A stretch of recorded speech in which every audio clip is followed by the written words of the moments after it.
Hello everyone, apa kabar?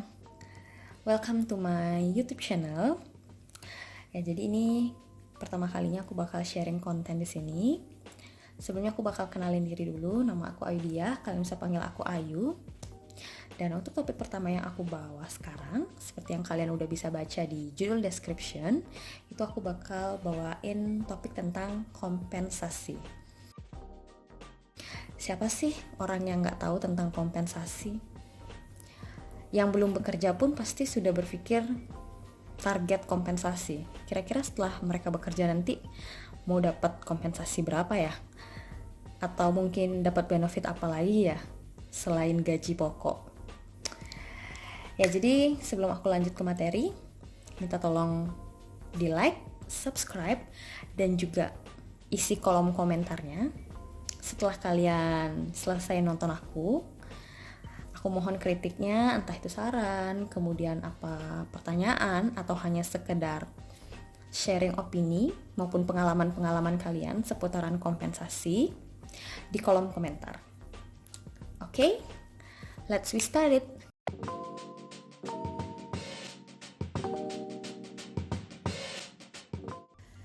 Sebagai seorang human resource dalam suatu perusahaan, mereka harus mengamati secara langsung tingkat kompensasi dari sumber daya manusia. Karena sumber daya manusia pada akhirnya akan mempengaruhi bagaimana target perusahaan itu akan dicapai. Sebelum kita lanjut, kita harus tahu apa sih sebenarnya kompensasi itu.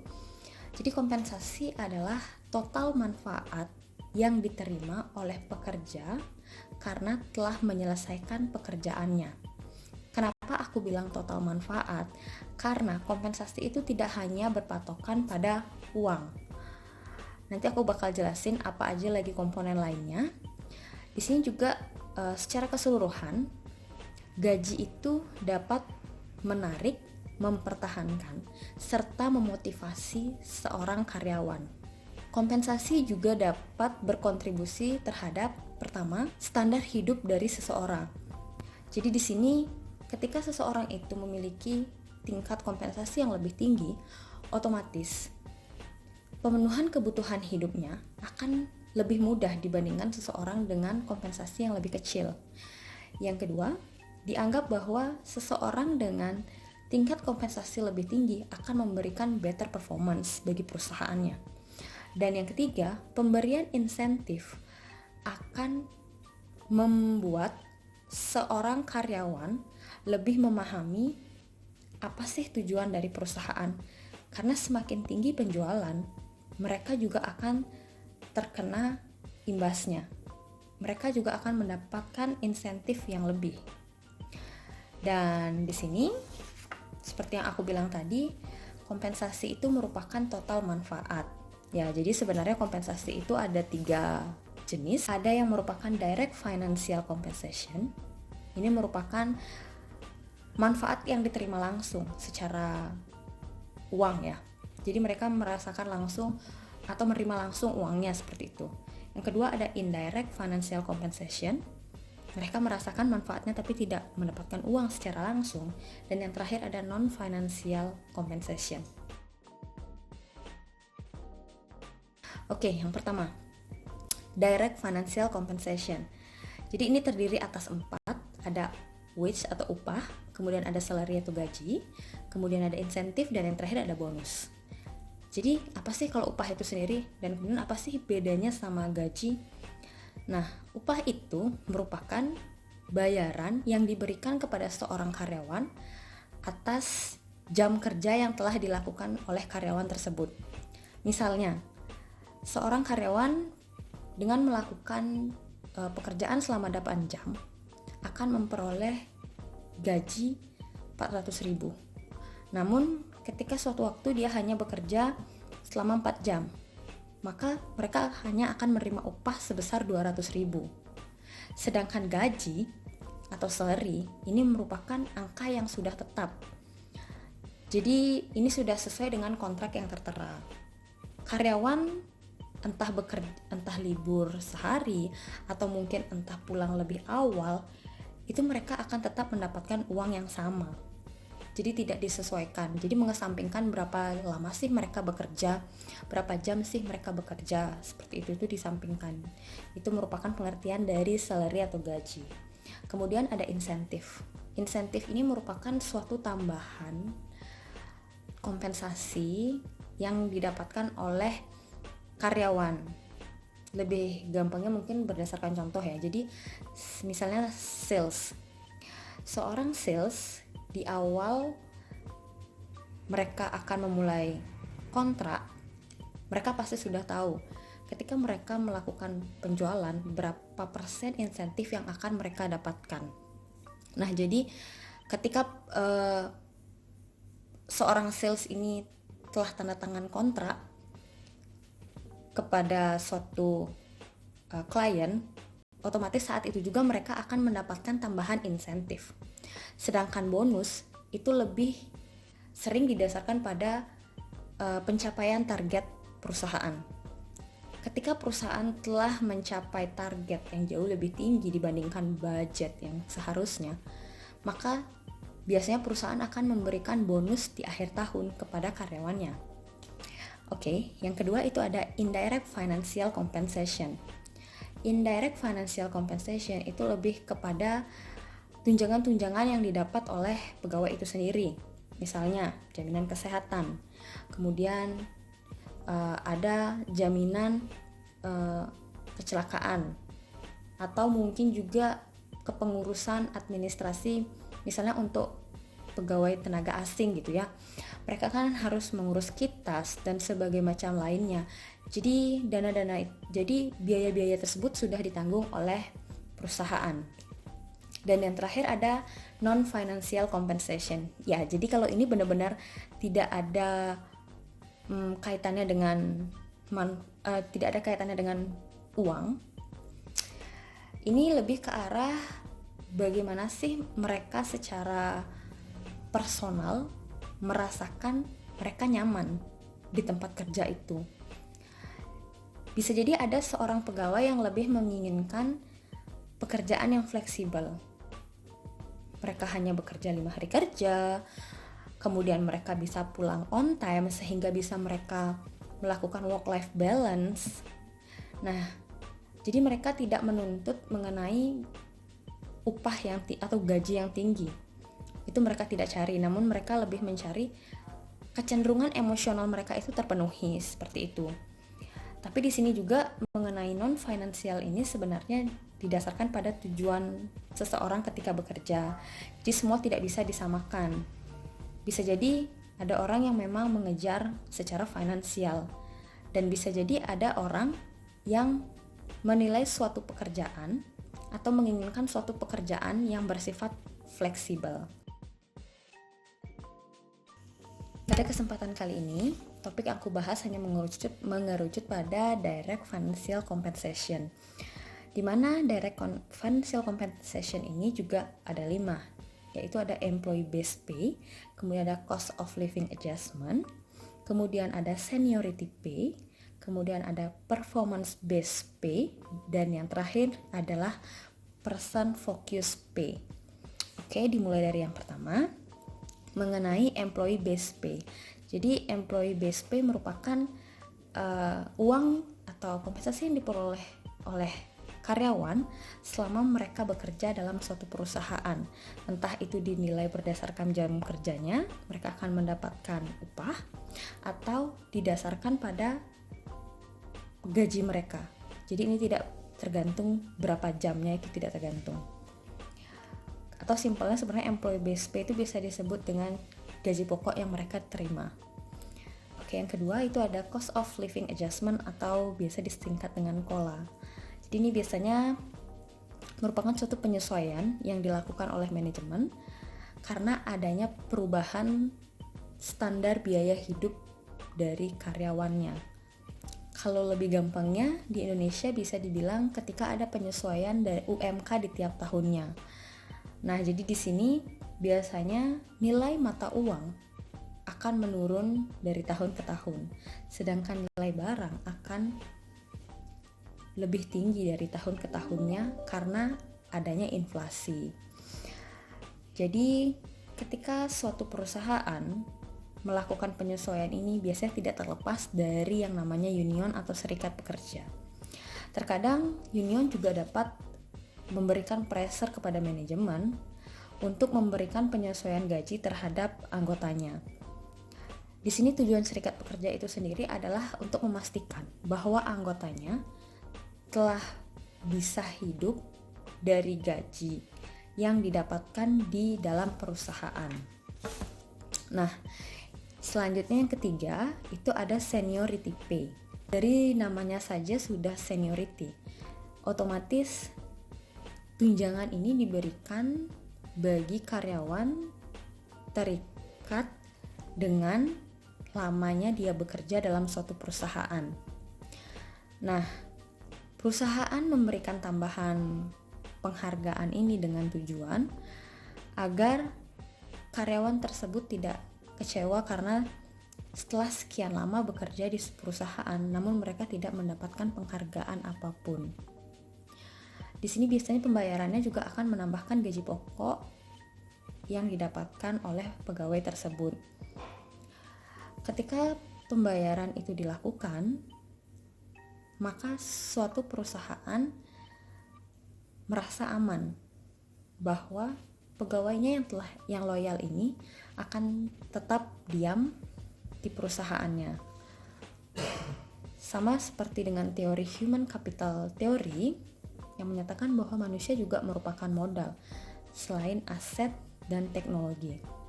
Jadi di sini seseorang dapat membangun pengetahuan melalui edukasi formal dan juga meningkatkan pengalamannya melalui pekerjaan yang selanjutnya akan memberikan manfaat bagi perusahaan.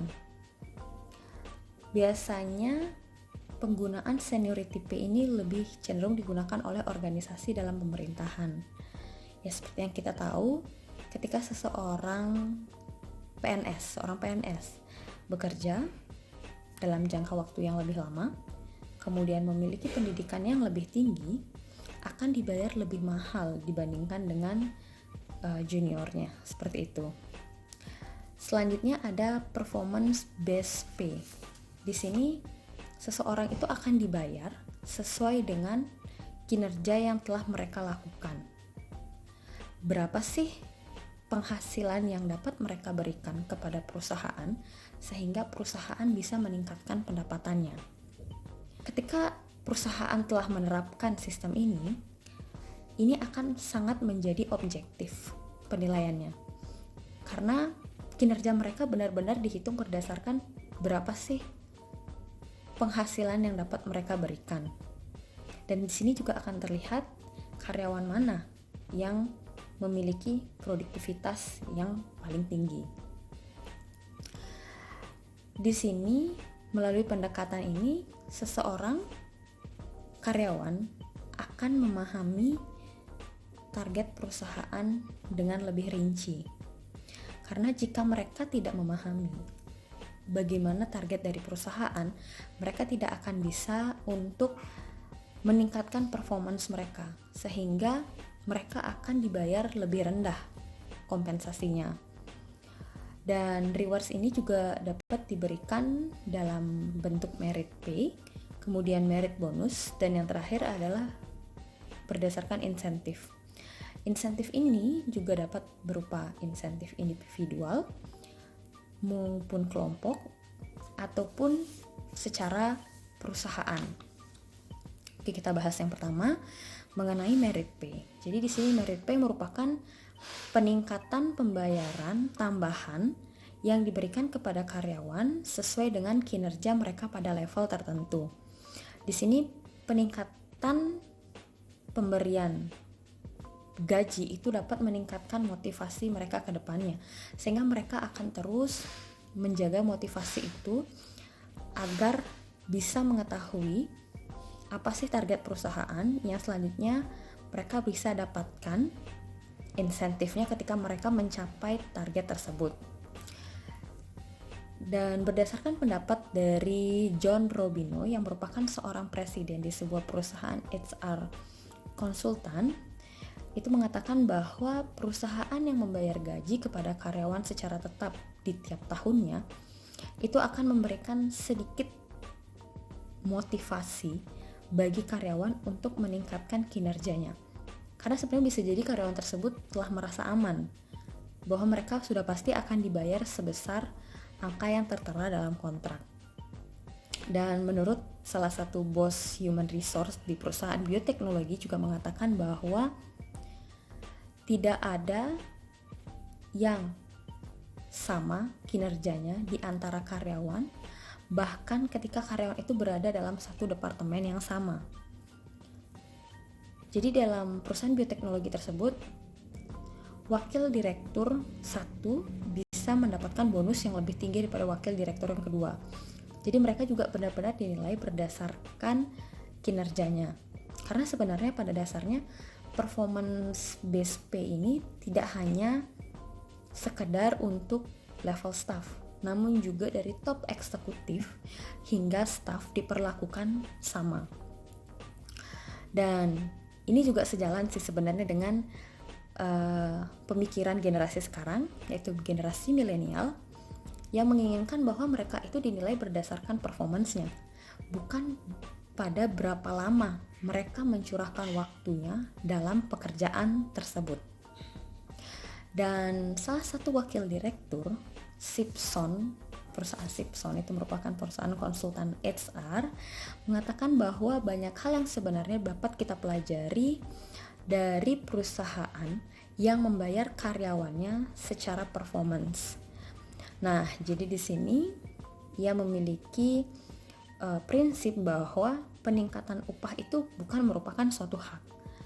Jadi bisa aku ambil kesimpulan, peningkatan upah itu bukan lagi merupakan hak, tapi suatu kewajiban. Jadi kalau kalian mau upah kalian ditingkatkan atau kompensasi kalian ditingkatkan, maka tingkatkanlah juga performance kalian. Dan selanjutnya yang kedua, selain merit pay tadi ada merit bonus. Jadi di sini merupakan pemberian yang berbasis tahunan. Dan biasanya bonus dapat dianggap sebagai win-win solution. Jadi banyak organisasi yang menyiapkan spot bonus ini pada kemampuan. Ketika mungkin saja pada akhir tahun perusahaan tidak mampu untuk membayar karena ada keadaan ekonomi yang mendesak, maka bisa jadi bonus ini dibatalkan untuk diberikan kepada karyawannya. Oke, selanjutnya ada pemberian insentif. Jadi tadi ada merit pay, kemudian ada merit bonus, dan yang terakhir ada insentif pay. Di mana pemberian reward insentif ini merupakan kompensasi yang diberikan di luar gaji pokok, dan ini sifatnya fluktuasi ya, tergantung standar karyawan tersebut dapat menghasilkan suatu pendapatan. Jadi sebenarnya perusahaan juga diuntungkan karena mereka dapat menekan biaya gaji di sini. Ketika perusahaan tidak mendapatkan pendapatan apapun, maka mereka tidak diharuskan untuk membayarkan insentif ini. Nah, jadi di sini juga perusahaan dapat memotivasi pegawai agar terus memberikan pemasukan bagi perusahaan. Dan insentif ini dapat diberikan secara individual, kemudian secara grup, maupun secara keseluruhan perusahaan. Oke, aku bakal bahas satu-satu. Yang pertama, pemberian insentif secara individual. Jadi terdiri atas beberapa perancangan. Yang pertama ada piecework, di mana ini didasarkan pada berapa banyak sih produksi yang mereka dapat hasilkan. Dan sistem ini lebih cocok digunakan bagi departemen yang memang outputnya itu bisa dihitung secara nyata. Misalnya seperti departemen operation atau mungkin departemen produksi. Misalnya saja, ketika seorang pekerja dibayar sebesar $18 per unit, dan ketika ia menghasilkan 10 unit, maka ia akan dibayar $180. Itu akan sangat gampang menghitungnya. Namun bandingkan jika ia merupakan seorang pekerja atau karyawan engineering yang bertugas untuk menjaga sistem, maka tidak ada penilaian khusus atau output khusus yang bisa dijadikan dasar bagaimana cara penghitungannya. Jadi piecework ini hanya cocok bagi beberapa departemen saja. Kemudian ada manajemen incentive plan, di mana insentif ini diberikan kepada manajer ketika mereka telah mencapai target atas departemennya. Nah, untuk manajemen insentif plan ini tidak didasarkan pada output. Ini terlepas dari output, karena biasanya pencapaian mereka itu terkait akan gross profit perusahaan yang meningkat, atau mereka bisa melakukan saving cost dari budget yang telah diberikan. Yang ketiga ada behavioral encouragement plan. Jadi di mana hal ini nih, insentif ini diperoleh atas pencapaian perilaku. Misalnya dia memiliki good attendance. Nah, perusahaan akan memberikan bonus kepada karyawan yang bisa hadir dalam periode tertentu. Jadi di sini dinilai sangat penting karena perusahaan menyadari bahwa ketika tidak ada tenaga kerja yang siap siaga, itu bisa jadi merusak performance dari perusahaan tersebut. Ketika misalnya customer memerlukan barang atau jasa yang cepat dan saat itu juga, namun tidak ada karyawan yang bekerja, bisa jadi customer tersebut akan berpindah ke perusahaan pesaingnya. Kemudian yang terakhir, pemberian insentif individu itu juga bisa dilakukan karena adanya pemberian referensi. Jadi di sini insentif akan diberikan kepada karyawan yang telah mereferensikan pelanggan ataupun calon karyawan terhadap perusahaan, terhadap apa yang diperlukan sama perusahaan. Jadi simpelnya, pegawai yang sudah lama bekerja di perusahaan itu memberikan referensi, entah itu customer baru atau calon pegawai yang dapat digunakan oleh perusahaan ketika perusahaan memerlukan. Maka apalagi ketika berhasil membuktikan bahwa kualitasnya baik, yang direferensikan ini kualitasnya baik, maka karyawan itu akan mendapatkan insentif tambahan. Jadi di sini perusahaan juga menganggap kenapa orang itu berhak mendapatkan insentif tambahan, karena pemberi referensi atau yang notabene adalah pekerja dalam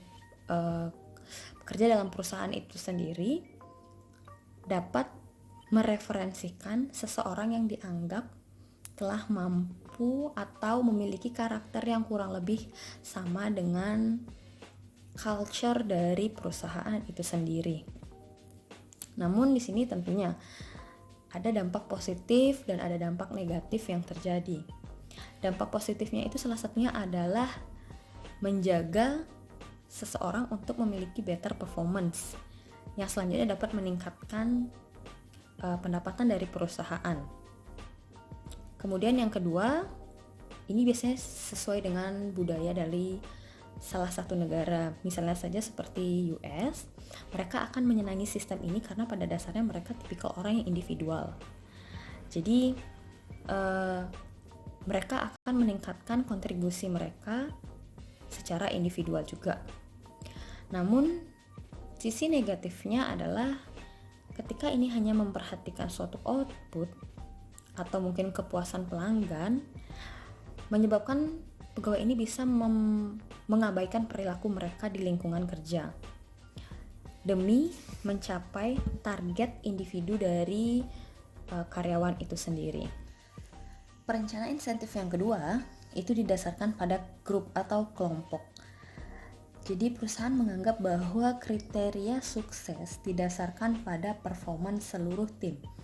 Jadi kinerja suatu tim akan dinilai lebih efektif, terutama ketika salah satu anggota tidak bisa hadir untuk mengerjakan pekerjaannya, maka akan ada backup dari karyawan lain yang dapat menggantikan pekerjaannya. Nah, jadi tujuannya di sini adalah untuk menjaga konsistensi dari perusahaan tersebut dan kinerjanya pun akan konsisten. Misalnya seperti ini, satu karyawan tidak bisa hadir, tapi bukan berarti pekerjaan itu ditinggalkan begitu saja. Ada orang lain yang dapat membackup pekerjaannya sehingga output yang dihasilkan dari tim tersebut akan tetap ada dan kinerja perusahaan pun akan tetap konsisten. Dan insentif dari berdasarkan grup ini juga akan menyebabkan individu yang bekerja akan ikut memahami job desk di luar tugas utama mereka, karena mereka juga harus terkadang membackup temannya yang mungkin saja tidak kerja seperti itu. Dan tim atau grup bisa menerima insentif jadi didasarkan pada kepuasan pelanggan, kemudian misalnya keamanan safety record, kemudian ada kualitas dari produk juga. Nah, perusahaan akan mengalokasikan dana insentif itu kepada kelompok, jadi bukan berdasarkan kepada individu masing-masing. Nah, apa sih, sama seperti kayak tadi untuk insentif yang diberikan melalui individu, ada positif dan negatifnya, maka group incentive plans juga memiliki dampak positif dan negatif. Jadi untuk dampak positifnya yaitu standar untuk pencapaian target pada kelompok itu lebih mudah ditentukan dibandingkan individu. Karena kalau individu itu benar-benar penilaian secara satu orang. Sedangkan jika itu sudah berkelompok, maka perusahaan bisa melihat dari output yang dihasilkan. Itu yang digunakan sebagai standar penilaian.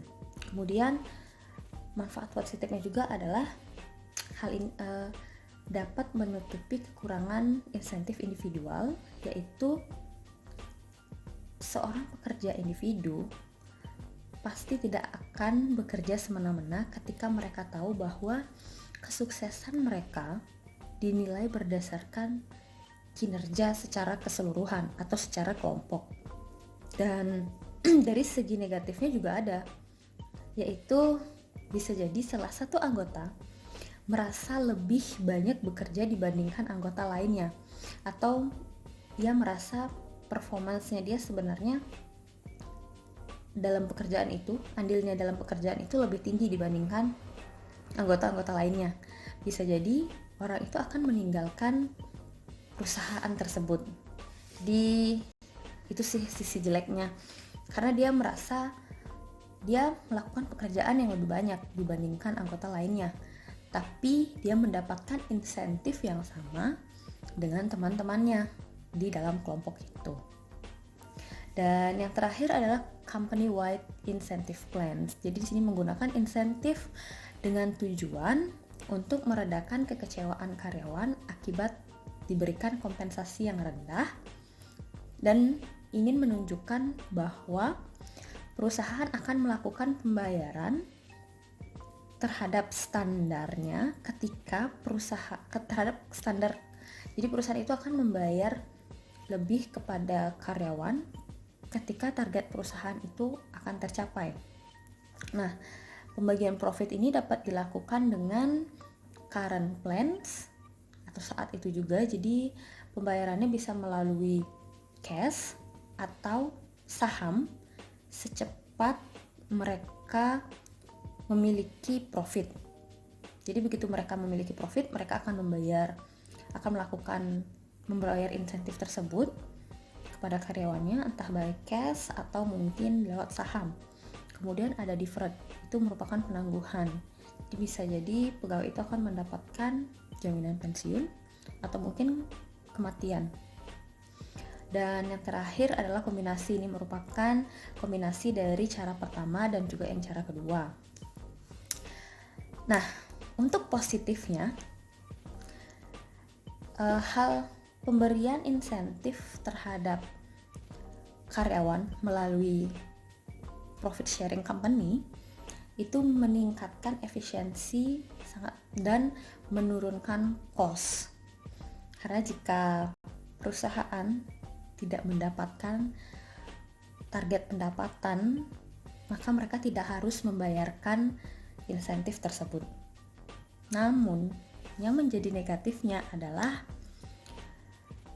bisa jadi karyawan tidak puas akan pembagian laba, atau bisa jadi ketika tidak ada pembagian laba akan terjadi ketidakpuasan karena otomatis pekerja tersebut tidak akan mendapatkan insentif sama sekali. Dan kelemahan yang kedua adalah karena ini dinilai berdasarkan perusahaan secara keseluruhan, pasti ada beberapa orang yang sebenarnya tidak tahu apa yang harus dia lakukan agar target perusahaan itu tercapai. Nah, itu dia tadi pembagian insentifnya.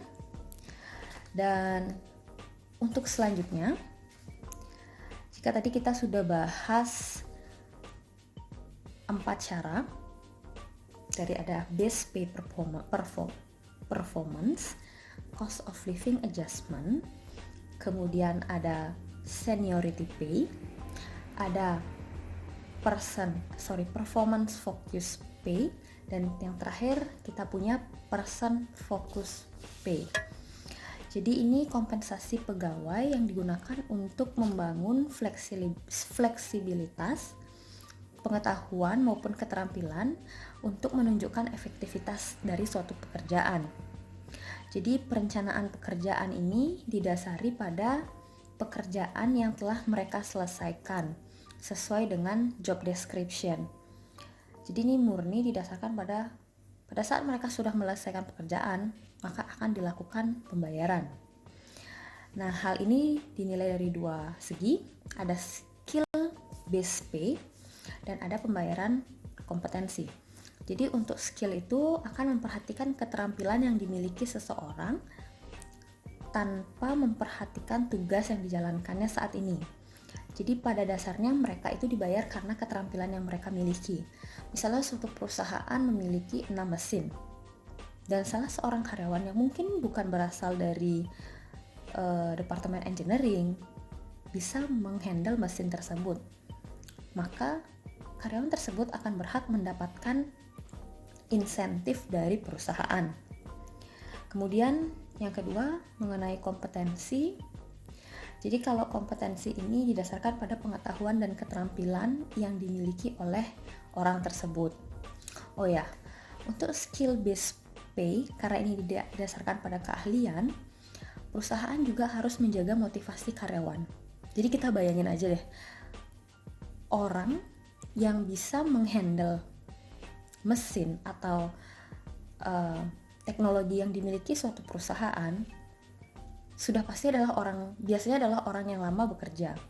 Nah, mereka dianggap bahwa seseorang mampu menyesuaikan dirinya itu selama 3 tahun. Jadi perusahaan harus meyakinkan karyawannya selama 3 tahun ini dengan diberikan pelatihan, sehingga skill yang mereka miliki itu juga akan meningkat. Dan jangan sampai karyawan menjadi tidak termotivasi karena merasa mereka tidak mendapatkan pelatihan atau training tambahan untuk mengetahui bagaimana sih cara mengoperasikan sesuatu yang ada di dalam perusahaan tersebut. Pemberian direct financial compensation dapat dipengaruhi oleh beberapa faktor, di mana di sini terdapat 5 faktor. Salah satunya yang pertama adalah pasar tenaga kerja. Jadi di sini nilai pasar dari harga tenaga kerja itu sendiri sangat penting untuk diperhatikan. Karena gaji pada jabatan yang sama bisa saja dinilai berbeda karena pekerja tersebut bekerja di area yang berbeda. Karena areanya berbeda, otomatis biaya hidupnya juga beda dong. Jadi tidak bisa disamakan. Kemudian yang kedua ada serikat buruh. Jadi sini serikat pekerja biasanya sebisa mungkin akan melakukan negosiasi dengan manajemen mengenai kompensasi, dan perundingan ini juga membawa kepentingan dari karyawan dengan memperhatikan kepentingan dari manajemen perusahaan. Ketiga adalah ekonomi. Faktor ekonomi sudah pasti tentu saja sangat mempengaruhi pembayaran dari kompensasi tersebut. Ketika ekonomi semakin melemah, penawaran akan tenaga kerja itu sebenarnya akan semakin tinggi, sehingga perusahaan akan lebih mudah untuk membayar dengan harga yang lebih rendah akan tenaga kerja tersebut. Dan seringkali juga perusahaan tidak memberikan kenaikan gaji karena adanya kesulitan kondisi keuangan. Dan yang keempat adalah perbedaan antar industri. Jadi ketika suatu industri berbeda, maka spesifikasi tenaga kerjanya juga pasti akan berbeda kan. Nah, perbedaan keperluan tenaga kerja inilah yang akan membedakan berapa sih kompensasi yang akan diberikan kepada karyawan. Dan yang kelima adalah legislasi atau berdasarkan hukum yang berlaku pada negara tersebut. Bisa jadi ada satu negara yang mengatur bahwa tanggungan yang diberikan kepada pekerja laki-laki dan pekerja wanita adalah sama. Sehingga ketika terjadi kondisi yang demikian, perusahaan harus mengikuti aturan-aturan yang berlaku dalam perusahaan tersebut. Ya, penentu dari pembayaran direct financial compensation itu juga tergantung akan job desk-nya.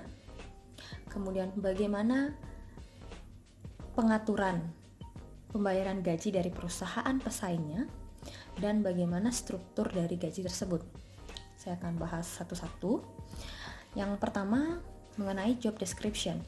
Ketika seorang pegawai memiliki kualifikasi yang semakin tinggi, cakupan pekerjaan yang semakin luas, dan dia memiliki responsibilitas yang tinggi, maka akan dibayar lebih tinggi dibandingkan karyawan lainnya.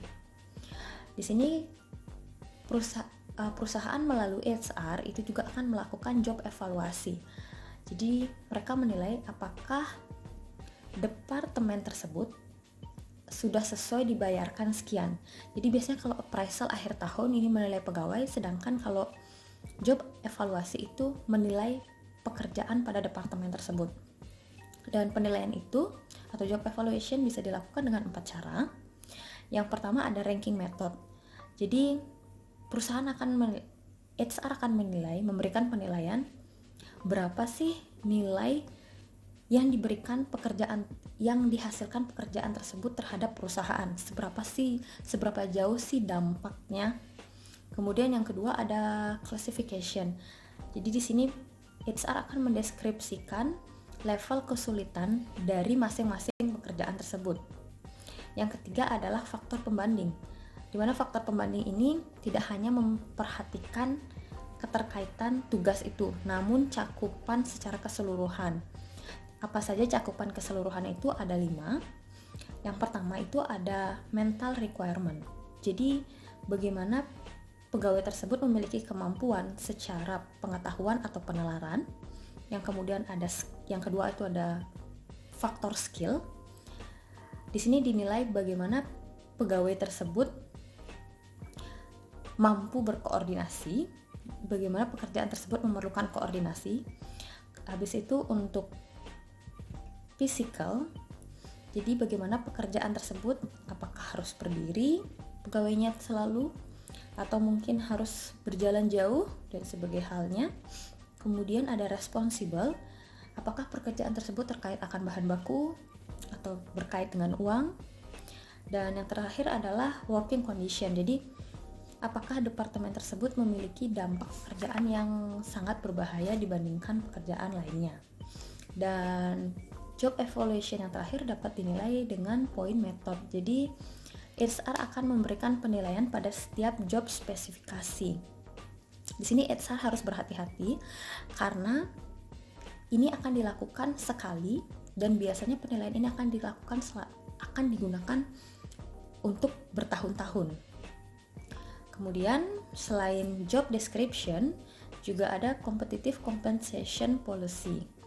Di sini pemilihan kompensasi yang profesional juga harus diberikan kepada karyawan. Jadi jangan sampai perusahaan itu hanya sekedar memberikan kompensasi, karena bagaimanapun juga seperti yang aku udah bilang di awal, bahwa SDM itu merupakan salah satu faktor yang dapat menentukan keberhasilan perusahaan itu tercapai. Jadi pemilihan kompensasinya ini, peraturan kompensasinya ini bisa didasarkan pada pay level compensation policy atau pay mix compensation. Jadi kalau pay level itu sebenarnya dilihat dari tujuan perusahaannya. Apakah perusahaan tersebut ingin menjadi leader, atau hanya menjadi follower, atau hanya menggunakan rata-rata untuk membayar gaji. Untuk pay level compensation policy itu ada 3, ada market lead. Jadi di sini pembayarannya biasanya akan lebih tinggi daripada perusahaan pesaingnya. Jadi mereka memiliki kemampuan untuk membayar karyawannya lebih tinggi daripada perusahaan-perusahaan pesaingnya. Dan mereka berkeyakinan bahwa dengan melakukan hal seperti itu, mereka akan mendapatkan sumber daya dengan kualitas yang terbaik. Yang kedua itu ada market match. Jadi mereka menggunakan kisaran pembayaran gaji rata-rata. Nah, manajemen di sini berasumsi bahwa dengan mereka membayar rata-rata, mereka masih berkeyakinan bahwa mereka akan mendapatkan seseorang dengan job dengan kualifikasi yang mereka inginkan, dan mereka masih mampu mengatasi perusahaan pesaingnya. Kemudian yang ketiga adalah market lag. Jadi perusahaan akan membayar gaji di bawah perusahaan pesaingnya. Ini bisa terjadi karena mungkin saja satu, kondisi ekonomi yang tidak memungkinkan. Dan yang kedua, bisa jadi departemen tersebut di perusahaan ini tidak begitu berkaitan dengan penghasilan perusahaan, sehingga dianggap tidak begitu penting oleh perusahaan tersebut. Kemudian untuk pay mix compensation itu merupakan kombinasi antara direct dan indirect. Jadi misalnya sales dan admin. Perusahaan akan memberikan insentif pada sales department, tapi tidak dengan admin, karena sales dianggap posisinya lebih krusial. Jadi pay mix kombinasi ini mereka selain mendapatkan gaji pokok, mereka akan mendapatkan insentif juga. Selanjutnya struktur gaji. Jadi di sini memperlihatkan bagaimana perbedaan pekerjaan dan kontribusi dari pekerja tersebut. Jadi struktur dan pembayaran yang dihasilkan berdasarkan dari survei yang telah dilakukan di berbagai perusahaan pesaingnya. Jadi pembayaran pay structure ini bisa dicirikan dengan pay grade. Jadi di sini ada pengelompokan beberapa pekerjaan yang mirip dan dijadikan satu tingkatan untuk penetapan nilai gaji. Jadi kenapa ini harus dilakukan? Sebenarnya untuk menyederhanakan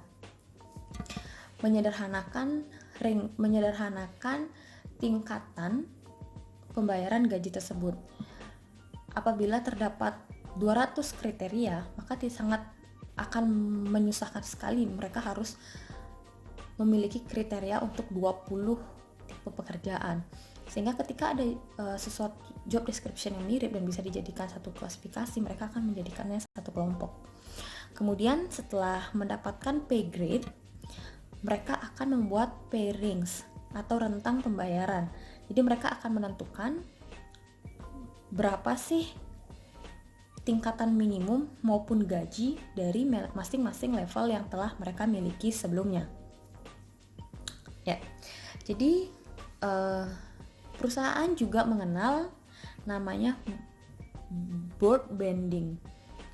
Jadi di sini melebarkan tingkatan dan kisaran gaji sehingga level gaji lebih sedikit. Sebenarnya ini ada positif dan negatifnya sih. Jadi untuk positifnya itu mau tidak mau pekerja itu akan dipaksa untuk mengerti pekerjaan lain karena level gajinya sama. Namun negatifnya adalah sebenarnya tidak ada perbedaan yang begitu berarti antara satu karyawan dengan karyawan yang lainnya. Nah, ada juga terkenal istilah two-tier wage system. Di sini pegawai baru akan diberikan penghargaan jauh lebih sedikit dibandingkan pegawai lamanya. Nah, sistem ini memberikan manfaat pada perusahaan untuk lebih memfokuskan dananya dalam mengapresiasi kinerja pegawai lama. Dan ketika saatnya nanti, pada saat pekerja lama pun ini resign, entah dia pensiun atau pergi ke tempat pekerja lain, perusahaan masih akan saving cost karena perusahaan akan tetap membayar pengganti dari pegawai lama ini dengan upah yang sangat rendah. Kemudian ada juga penyesuaian gaji atau salary adaptation. Jadi di sini bisa jadi perusahaan membayar gaji terlalu rendah atau underpaid dan terlalu tinggi atau overpaid. Underpaid terjadi apabila perusahaan memberi gaji di bawah rata-rata minimum. Dan hingga suatu ketika pekerja dinilai dapat menyelesaikan pekerjaannya dan memberikan hasil yang memuaskan bagi manajemen, sehingga manajemen akan melakukan tindakan untuk penyesuaian gajinya menjadi sesuai dengan standar. Nah, berkebalikan dengan underpaid, posisinya akan sulit ketika terjadi overpaid. Jadi overpaid ini sebenarnya pekerja dibayar di atas rata-rata, namun pekerja tidak bisa memenuhi ekspektasi dari perusahaan. Sebenarnya secara logika, bisa saja perusahaan mengurangi gaji yang didapatkan oleh pekerja. Namun tetap saja ini dirasa tidak etis bagi manajemen tersebut. Dan ada juga salary compression. Jadi di sini dimana ketika karyawan yang memiliki gaji lebih tinggi namun kinerjanya lebih rendah. Jadi seakan-akan seseorang atau karyawan yang memiliki kemampuan atau keahlian yang lebih kecil dibayar setara atau bahkan lebih mahal dari seseorang yang memiliki kinerja yang lebih baik. Nah, sebenarnya solusinya di sini karena memotong gaji itu dianggap sebagai manajemen praktik yang tidak baik, maka diberikan solusi untuk menjadikan karyawan yang kemampuannya tinggi itu dinaikkan gajinya dengan menambahkan budget di tahun depannya. Ya, itu tadi sebenarnya pemaparan materi mengenai konsep-konsep kompensasi itu telah selesai. Tapi di dalam buku Mondi ada beberapa departemen yang menjadi perhatian khusus atau menjadi topik yang hangat gitu ya bagi setiap perusahaan. Di sini akan dijelaskan bagaimana sih seharusnya perusahaan memperlakukan departemen ini atau posisi-posisi tersebut. Jadi ada 3 posisi yang disebut di sini. Apa aja itu? Yang pertama adalah sales representative, kemudian pekerja tidak tetap atau contingent worker, dan yang terakhir adalah executive compensation. Terutama executive compensation ya, merupakan salah satu posisi yang sangat menyumbang biaya paling tinggi akan personnel cost. Jadi ini benar-benar menjadi topik yang sangat dibahas tidak hanya di Indonesia namun di seluruh negara. Oke, kita mulai dari yang pertama mengenai sales representative compensation. Jadi harus bagaimana sih perusahaan terhadap sales representative?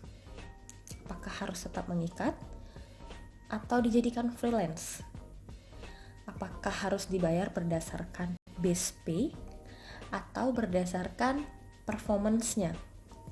Nah, jadi sebenarnya keduanya bisa dilakukan. Perusahaan dapat membayar salary kepada sales representative secara fix. Ya, jadi mereka memberikan fix salary kepada sales ini. Nah, tidak peduli berapapun penjualan yang dihasilkan, maka mereka akan tetap mendapatkan kompensasi. Mungkin di benak kita jadinya berpikir, berarti rugi dong. perusahaan ketika mereka membayar seseorang atau membayar karyawan tapi tidak ada penghasilan. Ya sebenarnya itu sangat rugi. Cuman ada satu hal yang dilihat dari manajemen, kenapa lebih baik sales representatif ini diikat dengan fixed salary. Jadi sebenarnya kecenderungannya adalah perusahaan menginginkan tetap ada yang memfollow up klien yang sudah melakukan kerjasama. Jadi ada satu ketika misalnya ada suatu perusahaan advertising memiliki klien, dan klien tersebut setelah tanda tangan kontrak memiliki request akan A, B, C hingga poin tertentu. Yang ditakutkan perusahaan ketika perusahaan tidak mengikat karyawan ini dengan memberikan gaji yang tetap, pegawai ini tidak akan mau lagi atau dalam tanda kutip ogah-ogahan untuk memfollow up. Jadi dengan diberikannya gaji yang tetap, ini membuat perusahaan itu dapat lebih mengikat karyawan tersebut. Oke, di satu sisi juga sebenarnya perusahaan bisa hanya memberikan komisi atau insentif saja. Jadi di sini sales tersebut akan mendapatkan uang ketika mereka mampu memberikan penghasilan atau pemasukan terhadap perusahaan. Bagusnya di sini adalah perusahaan akan meningkatkan produktivitas sales dan lower cost. Otomatis lower cost karena saat mereka tidak berproduksi, saat mereka tidak menghasilkan, ya mereka tidak dibayar. Jadi seperti itu. Namun ada juga yang memakai keduanya. Jadi mereka tetap diberikan gaji pokok dan juga diberikan insentif. Jadi insentif di sini sebagai tambahan atas penjualan yang telah mereka lakukan. Seperti itu. Kemudian untuk posisi yang kedua mengenai contingent worker. Jadi kenapa sih contingent worker nih juga menjadi isu dari suatu perusahaan? Karena terkadang perusahaan itu bingung. Apakah mereka lebih baik menggunakan pegawai tetap atau menggunakan pegawai paruh waktu? Memang di sini pekerja tidak tetap ini fungsinya lebih memanggil pekerja saat mereka diperlukan, sehingga pada saat waktu tertentu tidak diperlukan, mereka tidak akan dibayar. Nah, apabila dibandingkan dengan pegawai tetap, jelas penggunaan pekerja paruh waktu akan lebih menguntungkan. Jadi faktor apa sih yang dikatakan lebih menguntungkan ketika menggunakan pekerja paruh waktu dibandingkan dengan apabila perusahaan merekrut sendiri pegawainya? Nah, contohnya seperti ini. Oke, mungkin pada saat waktu tertentu bisa jadi pekerja paruh waktu ini memiliki nilai gaji yang sama atau mungkin lebih besar daripada pegawai tetap yang telah direkrut perusahaan. Namun perlu diingat di sini bahwa itu hanya berlangsung one time. Jadi benar-benar sekali. Dan otomatis sebenarnya perusahaan juga tidak menanggung pertama dari segi biaya gaji tetap di bulan-bulan selanjutnya, kemudian tidak akan menanggung biaya pensiun, dan juga biasanya karena perusahaan sering memberikan jaminan kesehatan bagi pegawainya, maka otomatis perusahaan ini juga tidak akan menanggung biaya kesehatan. Ketika semua ini ditotal secara keseluruhan, otomatis dapat disimpulkan bahwa penggunaan pekerja paruh waktu itu lebih menguntungkan. Dan yang terakhir mengenai executive compensation. Ya, jadi top eksekutif memiliki biaya yang sangat tinggi karena perusahaan juga menggantungkan banyak harapan dan target terhadap top eksekutif ini. Nah, berdasarkan buku Mondi, apa saja sih? Ada 6 komponen mengenai executive compensation. Jadi yang pertama ada basic salary, sama seperti karyawan biasa, mereka akan mendapatkan basic salary. Namun di sini biasanya untuk saat ini seperti di US sudah dibatasi berapa nominal yang boleh digunakan sebagai pengurang pajak. Kemudian yang kedua, komponen dari gaji executive compensation itu adalah bonus. Ketika mereka mencapai targetnya, maka mereka akan juga mendapatkan bonus. Jadi bonus ini tidak hanya berlaku bagi pegawai, top eksekutif pun akan menikmatinya. Kemudian stock option plan. Jadi ada kemungkinan perusahaan itu memberikan izin kepada top eksekutif untuk mendapatkan berapa persen sahamnya. Yang keempat ada executive performance base. Ini sama seperti tadi, mereka dinilai berdasarkan bagaimana sih performa yang mereka hasilkan pada tahun tertentu. Kemudian ada biaya-biaya tambahan di luar gaji. Jadi misalnya mereka mendapatkan fasilitas mobil, fasilitas supir, atau mungkin fasilitas tempat tinggal ketika mereka menjabat sebagai top eksekutif. Kemudian ada severance atau pesangon. Jadi di sini tidak hanya mengenai kewajiban mereka juga harus mendapatkan haknya. Jadi pesangon ini juga sebenarnya sudah didiskusikan sejak awal mereka akan masuk dari suatu perusahaan. Ya, itu sih sebenarnya 3 hal atau 3 posisi yang sangat dibahas. Dan menurut aku pribadi, sebenarnya secara keseluruhan dalam buku Mondi ini tidak ada yang membingungkan. Namun mungkin yang perlu digarisbawahi adalah ketika buku ini menjelaskan mengenai performance based pay. Di sini tidak dijelaskan apakah performance ini dapat diaplikasikan kepada seluruh departemen. Lalu, karena yang dibahas hanya mengenai kriteria pendapatan. Lalu bagaimana dengan departemen yang tidak memberikan hasil pendapatan seperti accounting atau mungkin administrasi maupun departemen-departemen lain yang menunjang keberlangsungan perusahaan. Oke, teman-teman semua, sesuai tadi request aku di awal, karena topiknya sudah selesai, please give me your comment below. Apapun itu, ayo kita berbagi dan berdiskusi. Bye-bye.